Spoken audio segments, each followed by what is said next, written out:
I'm a police officer and a volunteer firefighter. I'm a nurse. Physician assistant. I've been a police officer for 20 years. Emergency room nurse. I'm an elementary school teacher. I'm a police officer. Truck driver for over 30 years. My favorite thing about my position is Helping people. My father was a volunteer. I like being able to give back to the community. getting to know my patients. My favorite thing about being a cop is finding one of those bad guys. It's to put guys to work. Connecting with children. Just the greatest job in the world as far as I'm concerned. On November 7th, Proposal 1 Is a referendum that can be open every 20 years. This vote is extremely, extremely important. This affects everybody in New York State. Because you're opening up this Constitution to politicians so that they can change anything and everything in it. Rights can be taken away. Public employees losing their pension. Taxes. Workers' comp. Free public education. This affects our park system. Industrialization to take over our natural beaches. There'll be out-of-state workers that come in here and work for half the wages. This thing affects everybody.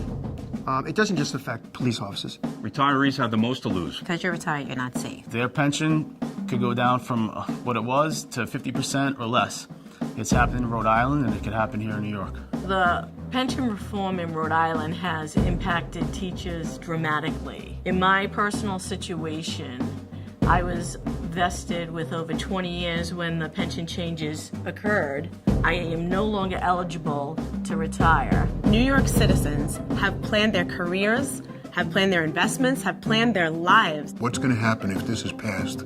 None of us are going to be able to live here. Something that you've worked for all of your life could just be taken from you in one vote.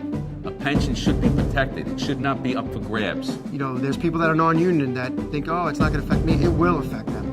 It affects everybody. Every New York State resident should vote no to the Constitutional Convention. I'm voting no. For my son's future. For my brother workers, My volunteer fireman. I'm voting no because the future of public education. For my patients. For your health. I'm voting no for my family. For my family. I am voting no for my family and all New Yorkers. We didn't have a vote. You have a vote. On November 7th, Proposal 1. Will appear on the back of the ballot. Don't forget. Don't forget. Don't forget. Don't forget to flip the ballot. don't skip the flip. Vote no.